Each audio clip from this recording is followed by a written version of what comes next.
My name is Allison Monroe. I'm 33 years old and I work in real estate investment in Chicago. For many years, I believed that my quiet sacrifices would one day be acknowledged, even just with a heartfelt thank you from someone in the family. But on that Sunday night, everything I had trusted in shattered in less than a minute. I had just wrapped up a negotiation meeting with a group of investors when my phone buzzed. It was Casey, my cousin. The message was just one short sentence. Allison, you have to see this. Right now. Attached was a live stream link. I sat frozen in my Denver hotel room, where I was on a business trip, as the video loaded. There was my mother, Carol Monroe, sitting at the dining table, wine glass in hand, her expression calm, voice sharp and rehearsed. Allison is nothing but a burden, a failure in a cheap suit pretending she's made something of herself. Everyone at the table burst out laughing. Casey whispered from behind the camera, "She doesn't know I'm streaming." Have you ever spent your youth giving everything for someone who couldn't even offer you a shred of respect? If you've ever been in that situation, leave a comment below just so I know I'm not alone. Don't forget to like and subscribe if this story stirred something in you. Because after that night, I never went home again. And the real story began at that very moment. I sat there on the 16th floor of that hotel, under the soft yellow glow of a bedside lamp, staring at my phone as if it had transformed into something foreign. My mother's words echoed in my mind, not just as sound, but as a sharp cut etched deep into memory. I'd heard harsh words from her before, but never like this, not in public. No hesitation, no remorse, no awareness that her only daughter was out there somewhere, quietly giving up years of her life just so she could keep drinking wine with her friends. I had always thought I was strong, that I could endure the cold glances, the passive-aggressive comments about how I was never quite like the other kids. But hearing her laugh, mocking the work I had poured my sweat into building, made me realize something. What I was living wasn't strength. It was blind endurance. My childhood was filled with silence. My father died in a car crash when I was 13. That day, my mother collapsed on the kitchen floor, face buried in her hands. She didn't cry aloud, she just breathed heavily, like someone drowning. I stood in the doorway, clutching my school bag, too scared to walk in. From that moment on, she changed. No more tenderness, no more soft reminders to go to bed or check on my homework. Instead, she began to control everything. My time, my clothes, my friends, my dreams, even things I hadn't had the chance to say out loud. I applied to college as a psychology major without her permission.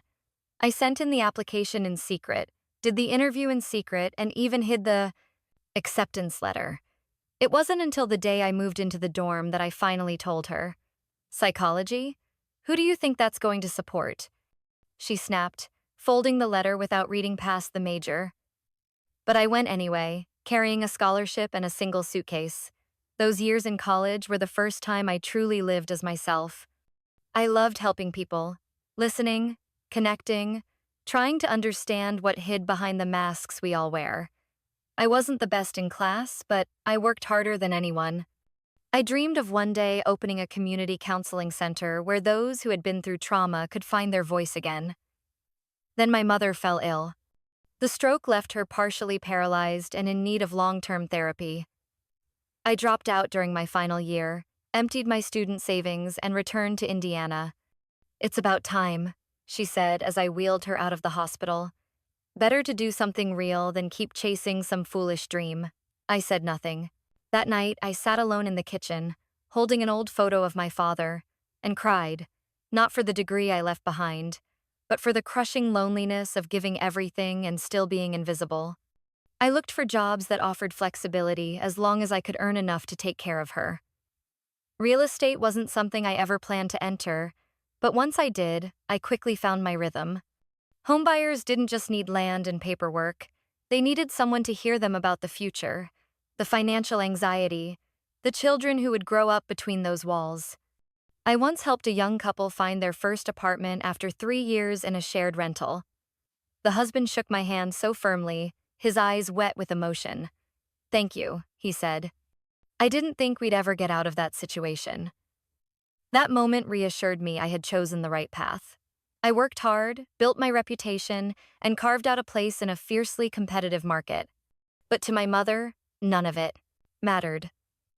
"It's just selling houses," she'd say whenever I came home late, exhausted. "If you had stayed in school, maybe you'd have your own clinic by now." She always said if, like everything I'd built was some kind of mistake, something off course, needing correction.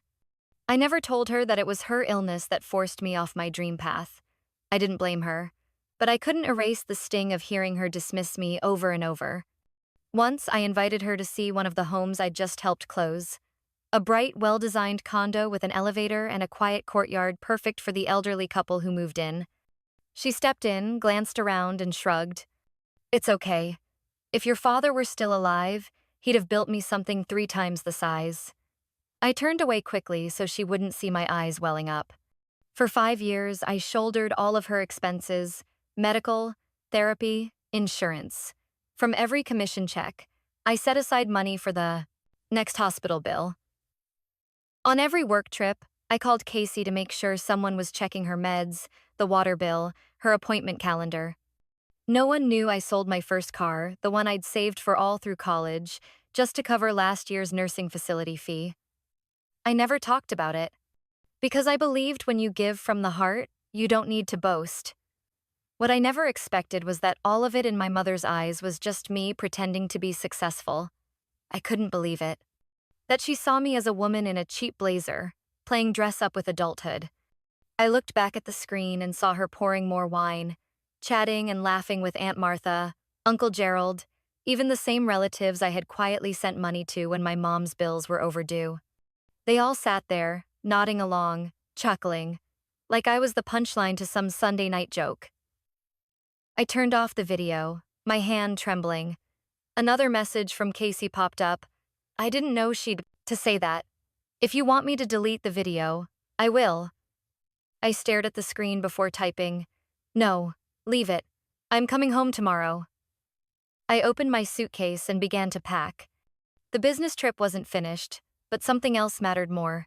None of them knew I was the legal owner of the house my mother lived in.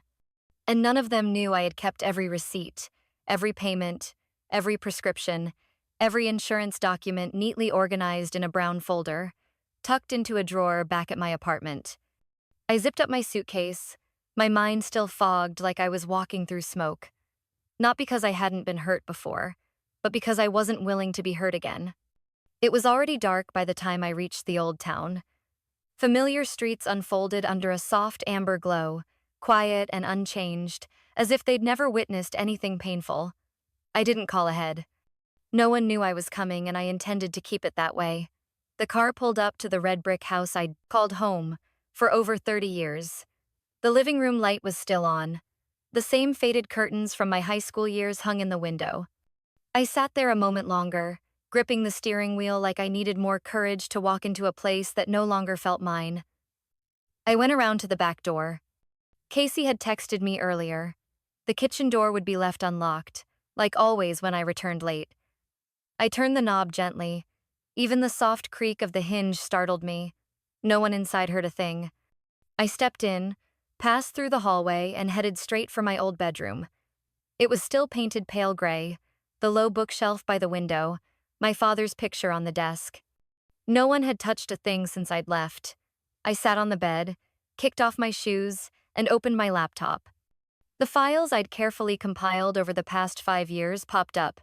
Medications, physical therapy costs, Carol's insurance, care facility payments. I had kept it, all not to claim credit, but to manage things properly. I never thought there'd come a day I'd need these numbers to defend myself. There was a light knock at the door. "It's me, Casey," her small voice said, almost as if she was afraid I'd refuse. I opened the door, and Casey stepped in, holding 2 cups of hot tea. Her eyes were red. "You came back so fast, I didn't think you'd really come." I took the cup. I couldn't just sit still after what happened. Casey sat down on the chair by the desk, turning the silver ring on her finger. "I'm sorry. I didn't mean to stream those words. I thought live streaming our family dinners would be fun, some lighthearted content. But when she said that, I didn't know what else to do. I looked at my cousin for a long time. Casey was only 19, far too young to understand the full weight of human complexity. I didn't blame her. In fact, I felt grateful. I'm glad you didn't turn it off. What I need isn't an apology. I need the truth. Casey pulled her phone from the pocket of her hoodie and opened the screen recording app. I saved the original video. If you need to, do anything with it. I nodded. Keep it. I'm not sure if I'll use it, but it's evidence. Are you planning to talk to her? I stayed silent, pressing my hand to the rim of the teacup. The heat warmed my palms, but it couldn't melt the cold lodged in my chest. I won't argue. I won't cry. I won't list what I've done. But I need to step out of this. Completely. Step out? Casey hesitated. You mean, stop all support? Not just the money, I said slowly. The responsibility, the wounds, the illusions I've carried too long. Mom chose to see me that way, so I'll let her live with that choice. But from now on, she won't be my burden. Casey lowered her head. I think I understand. I smiled faintly, setting the cup down. I don't want you dragged into this. You've already given me the one thing I needed most: clarity. That's more than enough. Casey clenched her hands together, then stood up. I'm still here if you need me. After all, you were the first one to teach me how to drive. I haven't forgotten. I gave a small nod.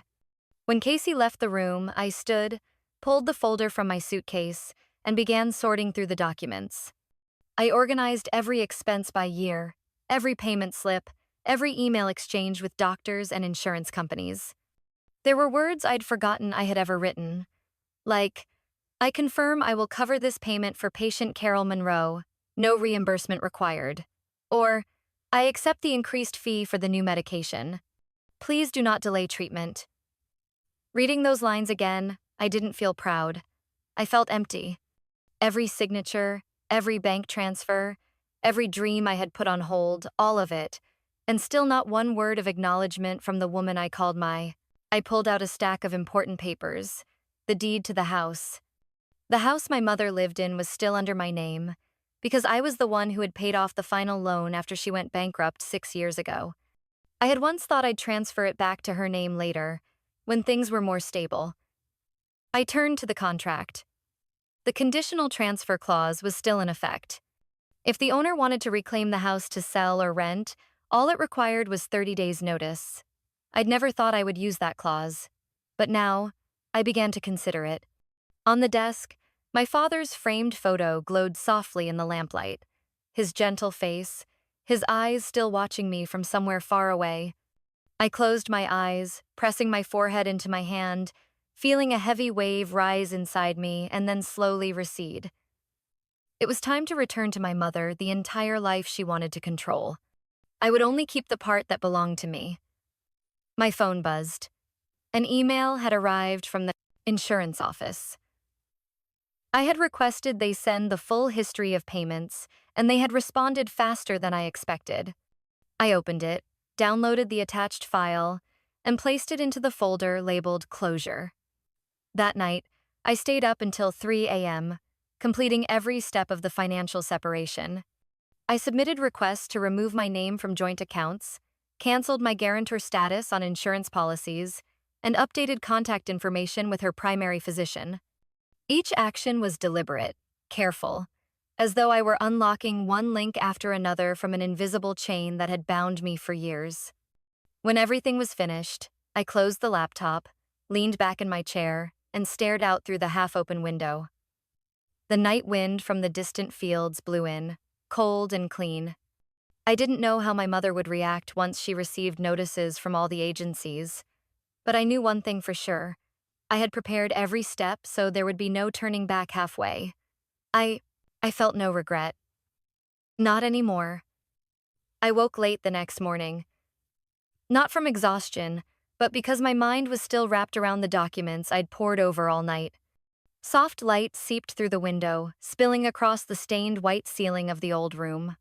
Everything was just as it had been when I left 3 years ago, the wooden wardrobe with its squeaky hinges, the alarm clock long frozen in place, the stack of books left in the corner as if waiting for someone to pick them up again. I got up, put on a coat, and went downstairs. Casey had already left early, leaving a note on the kitchen table. "I'm at a friend's. Call if you need me." Next to it was a slice of toast and a thermos of warm coffee. I smiled faintly.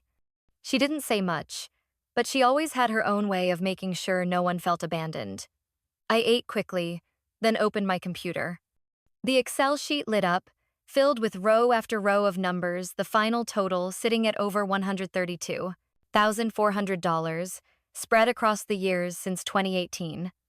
Medications, physical therapy fees, insurance premiums, even emergency payments when my mother was hospitalized twice in 2020.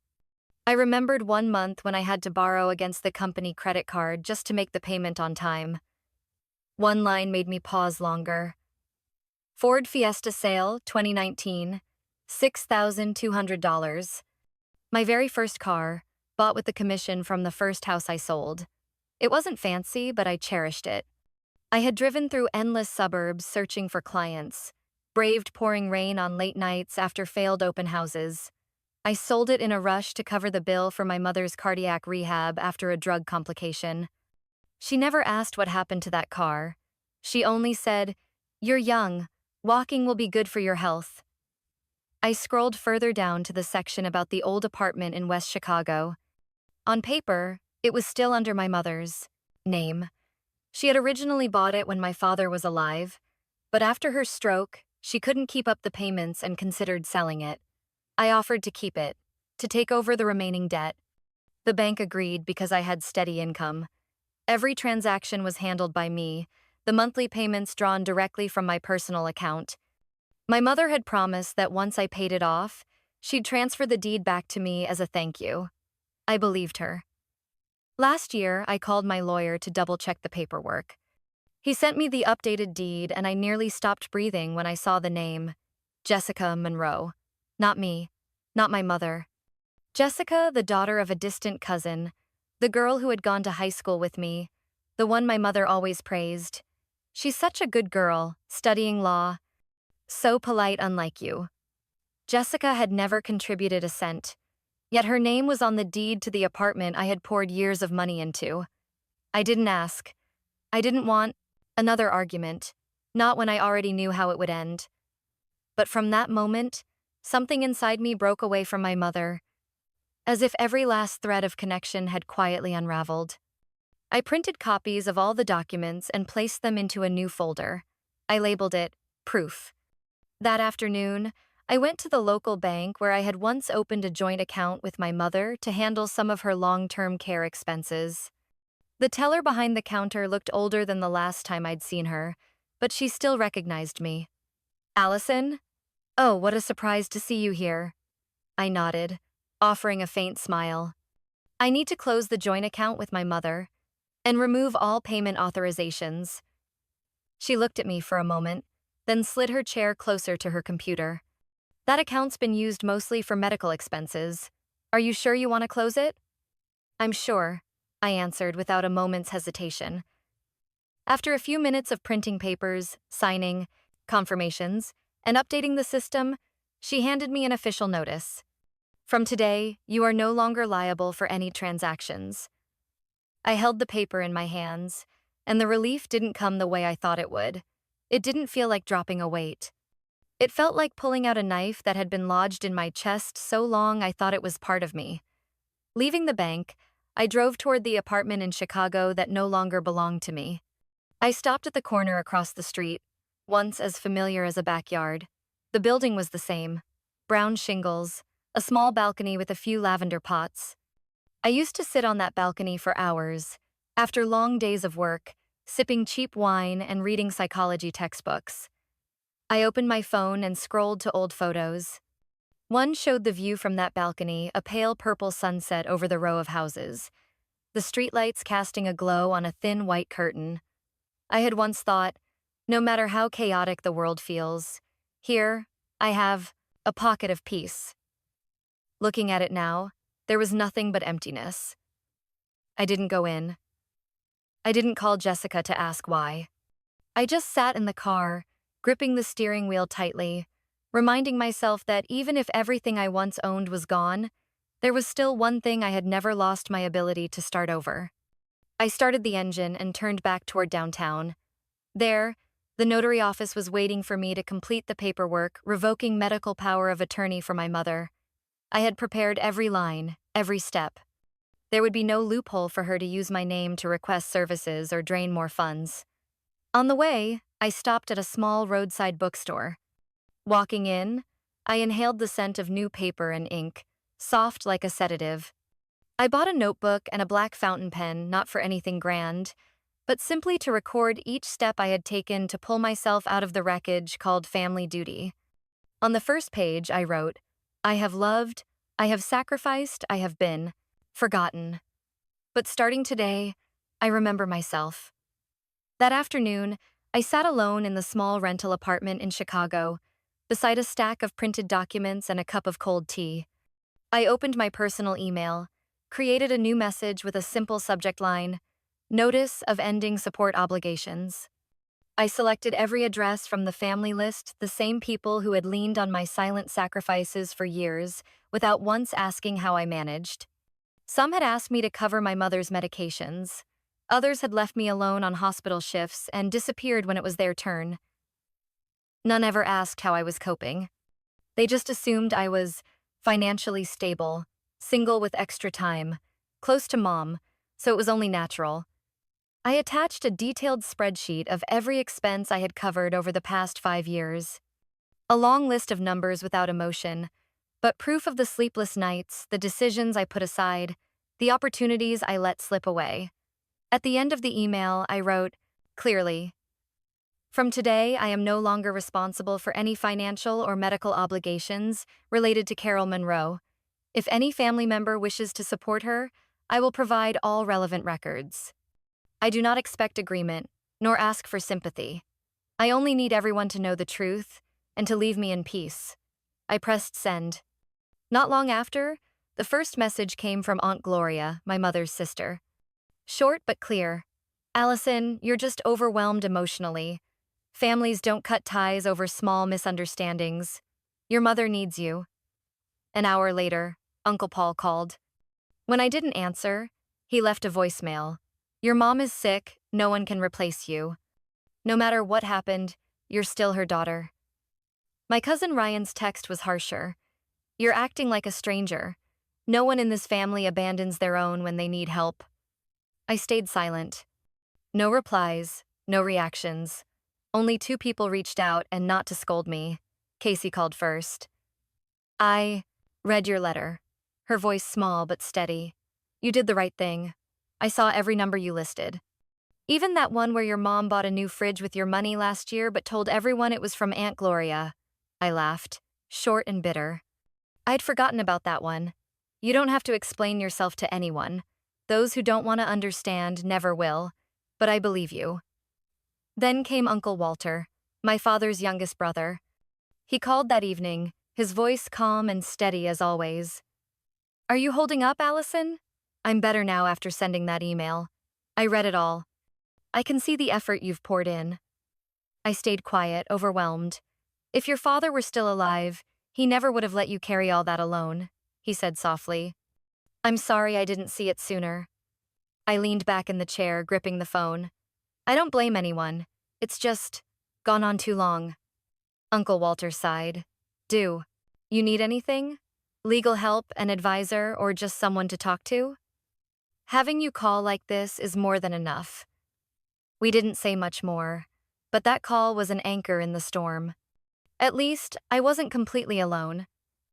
The next 3 days, I focused on finishing all the remaining paperwork. The law office processed the transfer of medical representation, the insurance company confirmed my guarantor status was revoked, and the bank account once used for my mother's bills was formally closed. I requested official notices of these changes be mailed directly to her. By Friday afternoon, I received confirmation from the courier service. All documents had been delivered to my mother's address, signed for. I didn't need to guess her reaction. The flood of voicemails on my phone said it all. "What are you thinking, Allison? I can't believe you'd do this to me." I had a doctor's appointment this morning and the card was declined. Fix it now. Don't. Act like I never raised you. How could you turn your back on me like this? I deleted each message, saving none. That night, I opened my notebook again. On the last page, I added one more line. I once tried to be the perfect daughter, but today, I choose to be true to myself. I closed the notebook, stood, and stepped onto the balcony. Outside, the city murmured under the amber streetlights. Life went on, no one at the center, no savior, no debts owed. Tomorrow, I would schedule a meeting with an academic advisor to ask about my unfinished master's program. I still remembered the feeling of a quiet classroom, of turning in a paper written with my whole heart. Maybe it was time to return, but this time, for me, not to please anyone else. I don't know why I woke so early that morning. The sky was still dim, the air outside the window cold enough that condensation clung to the glass. The city below hadn't yet stirred, but inside me was a storm that had rumbled long enough, cut that had never healed.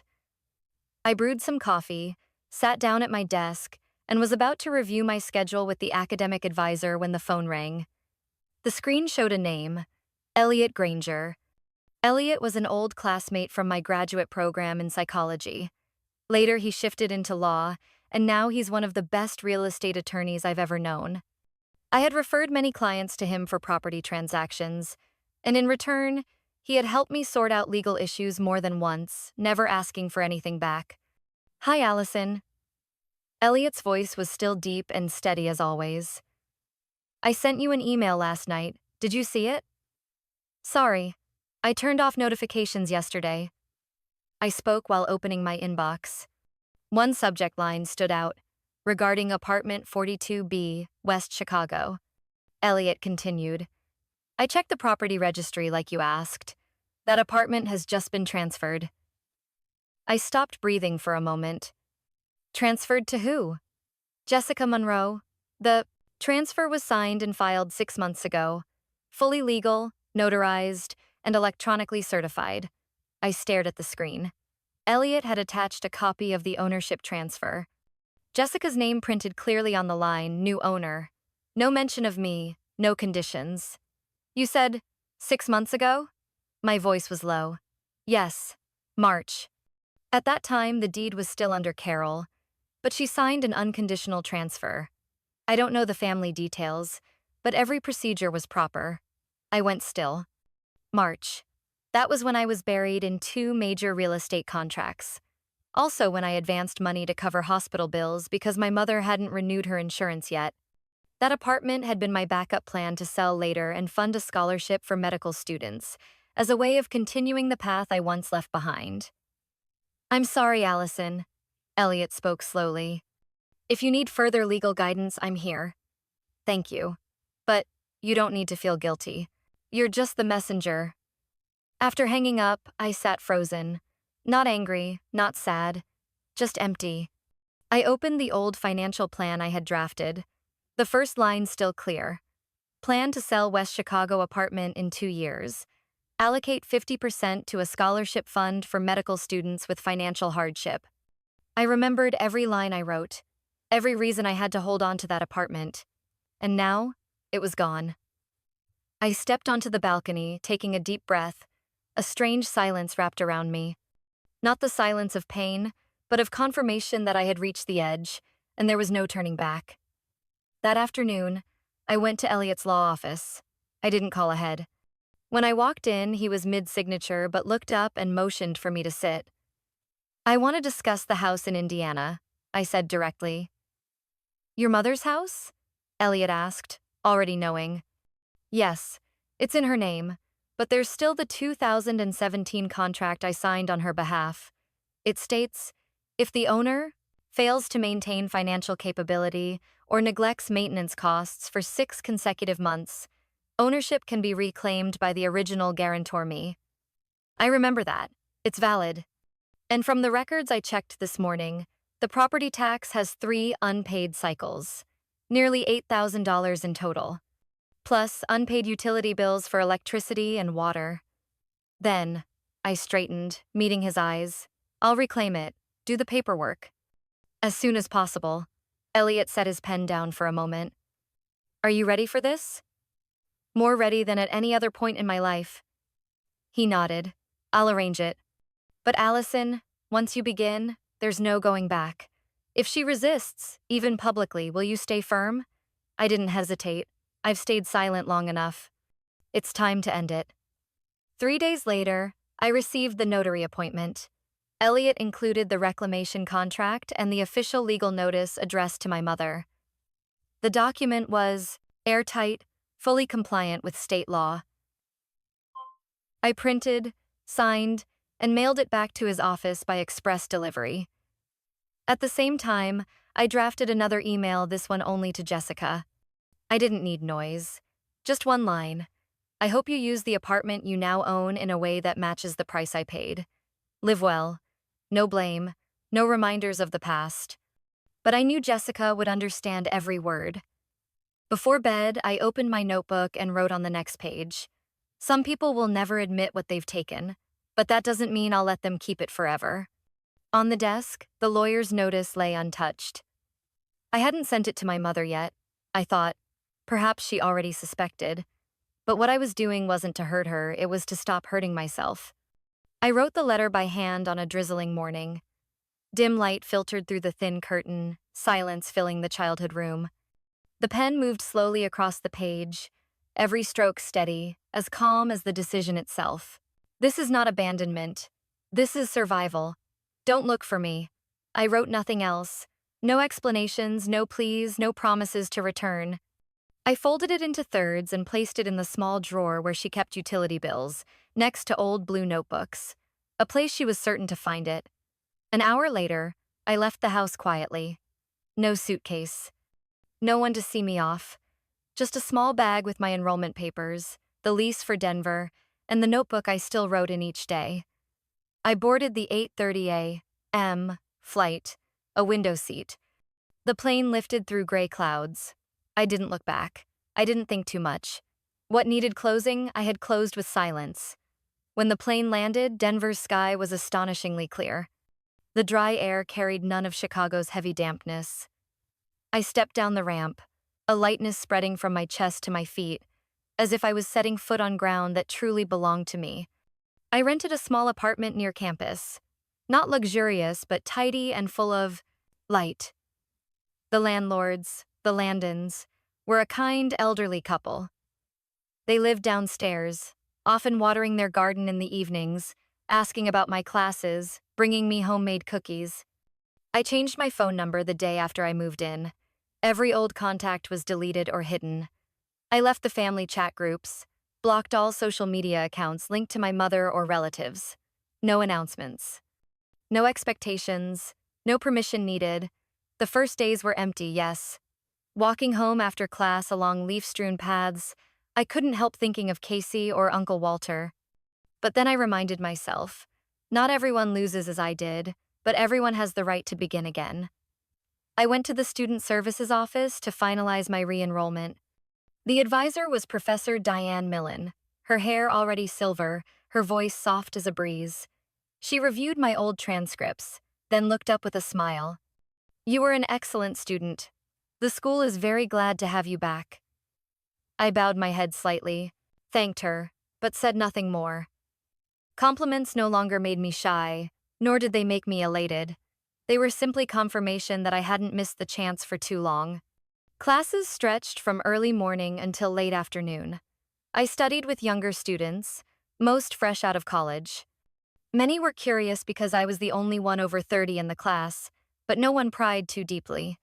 They assumed I had changed careers. I didn't correct them.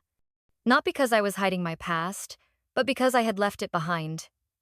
In the evenings, I spent time doing assignments, reading extra materials, and writing in my notebook. I built habits, walking every morning, no phone use after 10 p.m., and replanting small pots of greenery for the windowsill.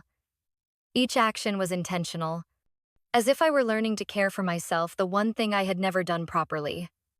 One morning, I was invited to a special orientation for students returning after an academic break. About 20 of us gathered in a small hall, most of them middle-aged women, some with graying hair. They shared why they were back: a nurse hoping to retrain, a woman who had paused school to care for her sick husband, someone who had battled addiction and now wanted to counsel others like her. I sat quietly in the back row, listening to each story as though hearing fragments of myself through their voices. When it was my turn, I stood, took a slow breath. My name is Allison Monroe.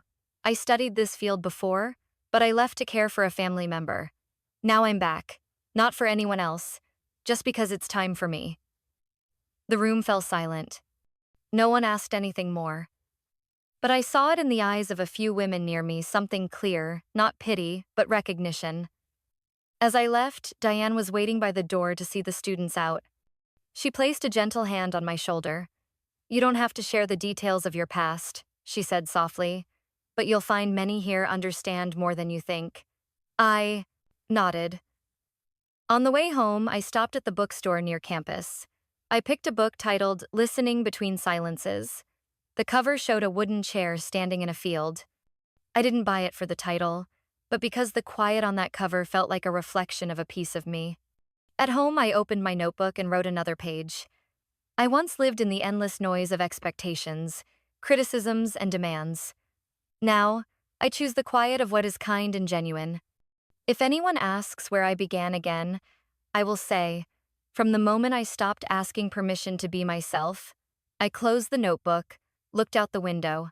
A breeze passed over the sill. A small lavender flower swayed gently in the light. No one called, no one intruded. It was just me and the new life unfolding, little by little. About 3 weeks after I settled into Denver, a message from Casey popped up one evening while I was studying in a small cafe near campus. The screen lit with a short line. "She's telling everyone, you're in rehab." I set my cup of tea down, looking out through the glass pane. The air outside had grown colder, condensation fogging the streetlights beyond. I wasn't surprised. I wasn't angry. Everything was happening just as I had expected. I didn't reply, but I saved that message. A puzzle piece in the picture my mother was trying to paint of me, a twisted canvas, soaked in her self-written script of tragedy. That night, I reopened the files I had stored since the beginning. From the Livestream video Casey had sent, to invoices, correspondence with doctors and lawyers, to the email I sent ending my financial guardianship. I placed them all in a separate encrypted folder, backed up to 3 different platforms. I had no plan to make them public, but I refused to be left defenseless if the truth were twisted. Among the old messages I had saved, there was a short note from Aunt Gloria. If Allison really needed help, why would she disappear like that? No one leaves home over something so small. I reread it over and over. Something so small? 5 years of sacrifice, losing an entire life path, then being smeared in front of relatives, reduced to small? I turned off the screen, closed my laptop, and stepped out of the cafe. Outside, the air was sharp against my face. I pulled my collar higher, shoved my hands into my coat pockets, and walked slowly toward the apartment.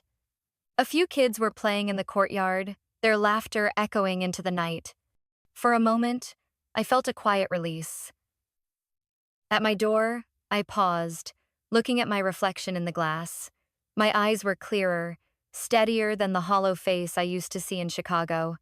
No matter who knew how I was living, I was still whole. The next day, I received an email from an unfamiliar address. Subject line, "Concerned cousin reaching out." When I opened it, I saw the sender's name, Thomas Monroe, a distant cousin who had gone to school with Jessica. The email read, "Aunt Carol told me you've been struggling with serious mental health issues and are in residential treatment. I'm really worried. Are you okay? Do you need support? No matter where you are, we care. Please reply." I sat still before the screen. Thomas had never been close to me, but at least he was level-headed enough to ask instead of accuse. I didn't reply, but I created a folder labeled Witnesses. His email was the first I saved there. I began to realize my mother wasn't just spreading lies out of anger. She was building another narrative, another version of me to protect herself. She couldn't admit that I had left because I couldn't endure anymore. Instead, she wanted others to believe I was weak, broken, in need of saving. That same afternoon, Casey called on video. Her face filled the screen, standing outside with the familiar parking lot of our old grocery store behind her. "Are you okay?" Casey asked as soon as I picked up. "I just wanted to tell you. She's lying everywhere. She's saying, you're depressed from work stress, lost control, and cut everyone off. Some people are even raising money to help you recover." I raised my eyebrows slightly. Raising money? Yeah. Some actually believe it. Aunt Gloria even wrote a post calling the family to support you through a tough time. "You don't need to say more," I replied calmly. "I'm not surprised. I'm just relieved I'm not there to see it." Casey pressed her lips together. "I've saved the posts and the private family chat messages. I'll send them to your personal email. No one else will know." "Thank you. Would you be upset if I still stayed in touch with them? I mean, I want to observe, keep records, but I don't want you to think I'm betraying you." "I understand," I smiled. "You're doing the right thing. I don't need you to take sides. I just hope you keep your fairness inside." Before ending the call, Casey moved the screen closer so I could make her face better. "You look a lot healthier now," she said. "Your eyes are brighter, your voice steadier." "I'm glad." I didn't answer right away. I just looked at her for a moment, then said, "I still have to relearn how to breathe. But this time, I breathe for myself." After ending the call, I went back to my desk, opened a page on acceptance and commitment therapy. In the practice guide, there was a passage I had highlighted. "Endurance does not create courage.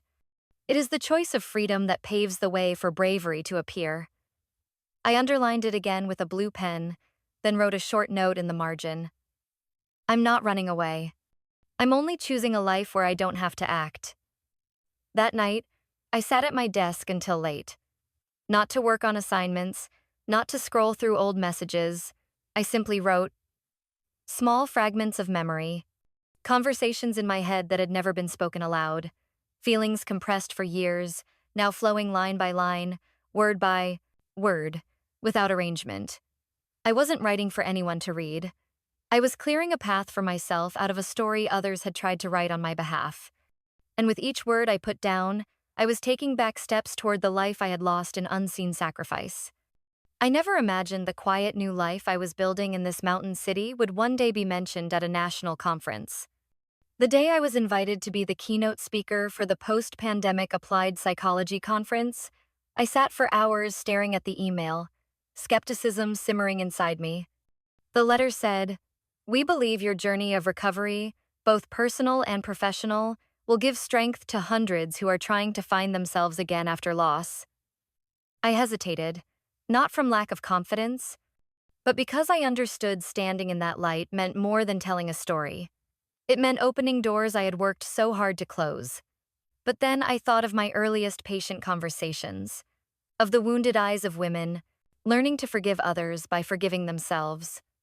I thought of the journal entries I had written, pages soaked in tears, but also in resilience, and I nodded. The conference hall was in Austin, Texas.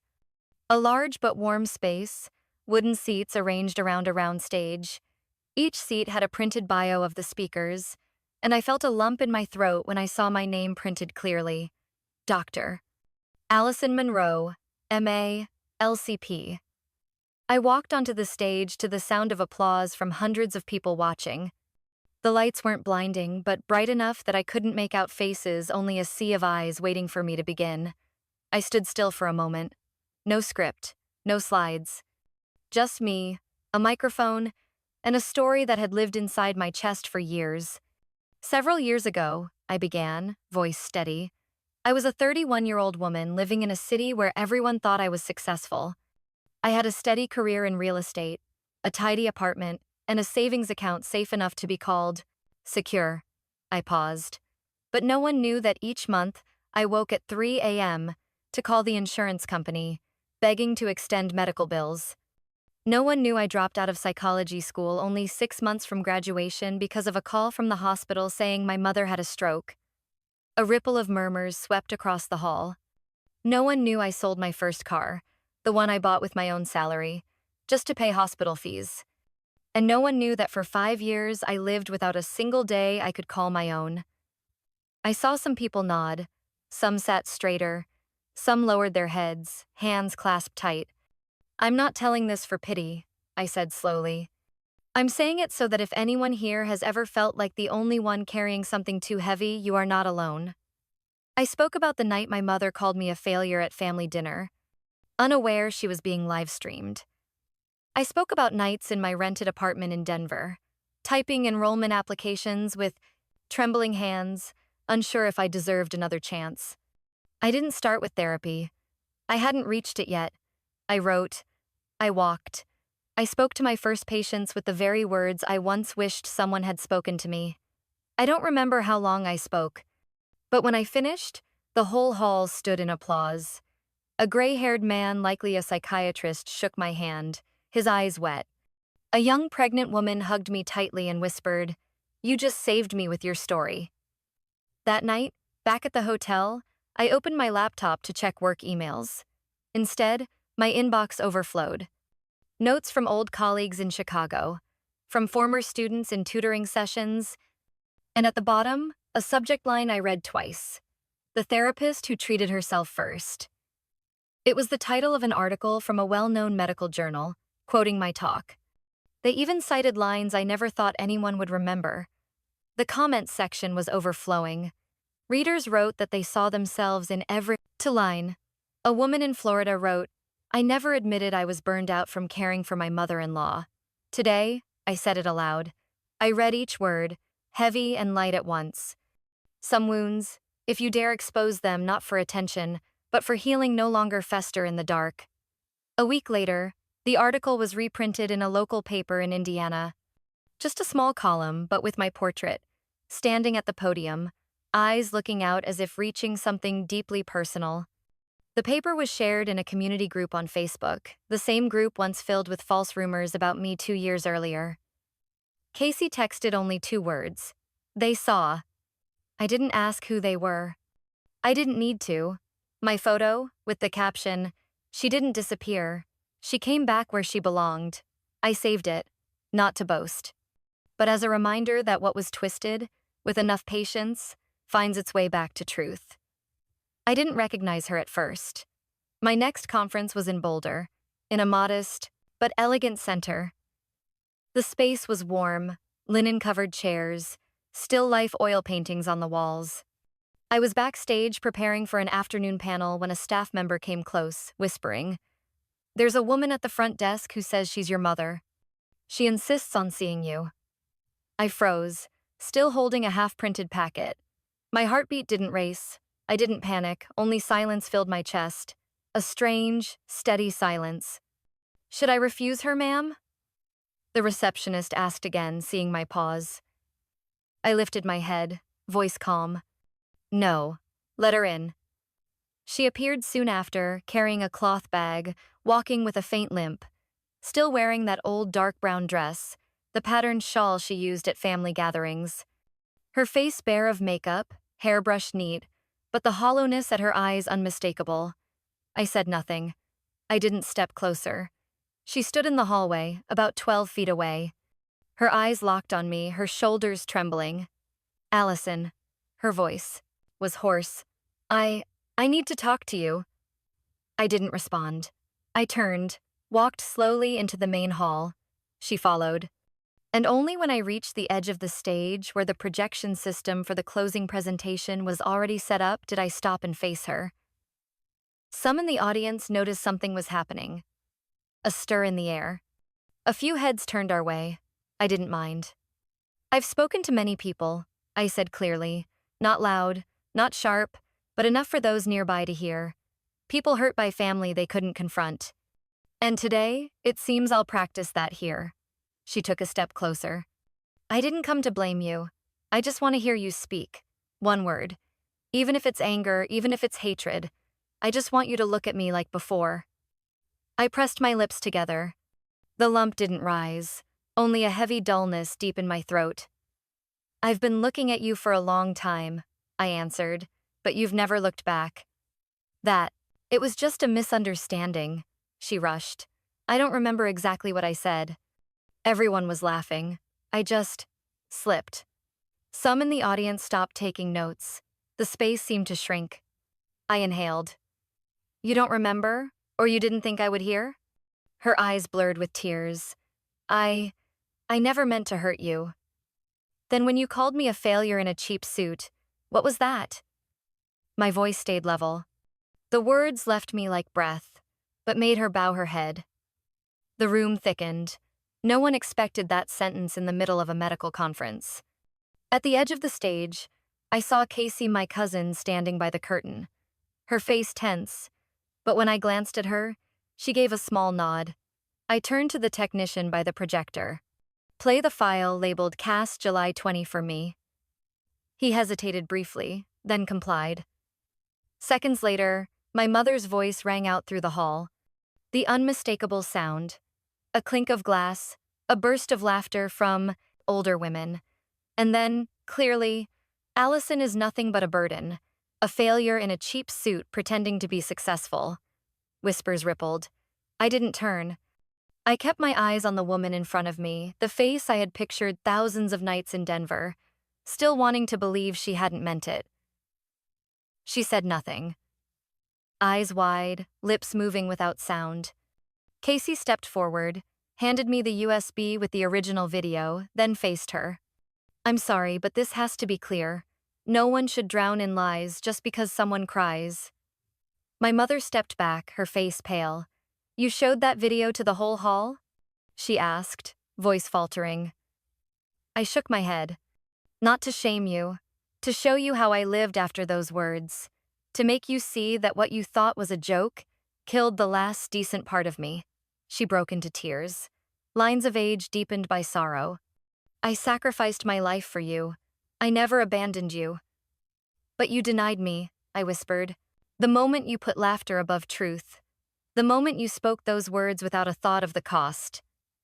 She sank into the front row, silent. I returned to the stage, adjusted the mic. We often think those who hurt us must be enemies. But sometimes, it's the very person who first tied our shoelaces, spelled our name, taught us love. Today, I'm not telling a story for sympathy. I'm saying this. Silence does not heal pain. Only when we face it do we have a chance to heal. No one spoke. Then applause broke out. Not loud, not rushed.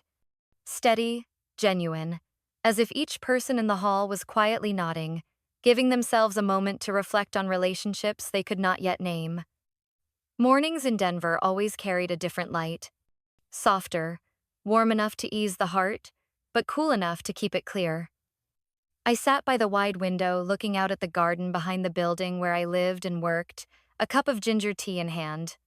Inside, my new office still carried the faint smell of wood, varnish, and fresh paper, a mix that grounded me like an embrace from the place itself. I set the cup down, walked to the bookshelf, and pulled from the bottom drawer an envelope I had prepared days before. I wrote it by hand, careful strokes, as if giving away something final. Forgiveness isn't forgetting, it's letting go. I have. No name, no address. I left it in the drawer of my desk beside my framed master's degree and a crystal award etched. Outstanding contribution to trauma recovery. All placed where anyone could see, but no one needed to ask. They weren't for display. They were markers of the ground I had crossed. The next room was the counseling center I opened free of charge for those who had once been caregivers like me. They came, each with a story, each with pain, but all with the same wound, forgetting themselves while caring for others. Women with silvered hair, 10 years spent nursing paralyzed husbands. A single father raising an autistic child to exhaustion. A young woman in her 20s who left college to care for her mother with late-stage cancer. I listened to them all. No judgment, no interruption. I wasn't their healer. I was their companion. They didn't know the details of my past. They didn't need to. But whenever they sat across from me, eyes wet yet forcing a smile, I saw myself in them, a worn-out copy still trying to stand. Every Friday afternoon, I held an open talk. No registration. Anyone could come, sip hot tea, share, or just listen. Some days, Only 3 came. Sometimes the room was full. But no matter the size, I always began with one question. Have you given yourself 5 minutes lately, just to think of yourself? They usually laughed or lowered their heads. Soon after, the tears came. I didn't try to teach them anything. I only spoke honestly about my journey. Without gloss, without trimming. I spoke of nights with my head over the sink, too tired to cry. Days I wanted to turn off my phone, vanish. Mornings I couldn't tell if I was living or just existing. I spoke of the letter I never sent, of words I wished to hear from my mother but never would. And I spoke of one very small moment, the moment I sat in class in Denver, pen in hand, writing my first paper after returning my hand shook, but I wrote one line. And that line was enough to know I could begin again. One evening, as a session ended, a woman named Martha came to me. She was my mother's age, hair nearly white, her face lined deep from cheek to chin. You know, she said, softly but firmly, today was the first time in 8 years I said my name without adding my husband's. I said, I'm Martha, and I'm tired. I looked at her. And you're allowed to be tired. She held my hand, eyes wet. You reminded me that I'm still here. I gently squeezed her hand, saying nothing more. That evening, when I returned to the apartment behind the center, I opened the kitchen door, switched on the soft yellow light, and cooked myself a simple meal. On the table was a bowl of vegetable soup and a slice of toasted bread. I ate slowly, listening to the evening radio playing soft jazz. No one asked where I had gone or if I had come back yet. No one demanded I pay bills or take my mother to a doctor the next morning. No one needed me to be a stand-in anymore. I leaned back in my chair, tilting my head toward the ceiling. This space wasn't big, but it was mine. No permission needed, no proof required. The next day, I returned to my morning class at the university, where I was leading a practicum group for senior students. As I entered, a student named Kyle raised his hand. Miss Allison, last time you talked about the boundary between caring for others and protecting yourself. But what if the person you love most is the one draining you? The room went silent. I looked at him and gave a small nod. You don't have to abandon love to keep yourself, but you do have to learn how to set boundaries. Not out of selfishness, but because if you collapse, you'll have nothing left to give. Kyle wrote quietly while I walked to the board and wrote one line. No one can care for others fully if they abandon themselves. When I turned back, the whole class was still deep in thought, yet I didn't feel heavy. I felt light, as if those words weren't just for them, but for me, past, present, and tomorrow. What do you think if someone once rejected by her own mother could become the one listening to the pain of strangers? Have you ever wondered if forgiveness must always mean going back? Or could it sometimes mean choosing to move forward, gently closing a chapter that weighed too much? I don't have the right answer for everyone, only what I've lived. But if you've ever been the child who bore too much for family, who gave until you lost yourself, then maybe we share more than you think. Share your thoughts in the comments below. I truly want to listen, not as a storyteller, but as someone who once sat on the other side of the screen, quietly searching for a voice of understanding in this wide world.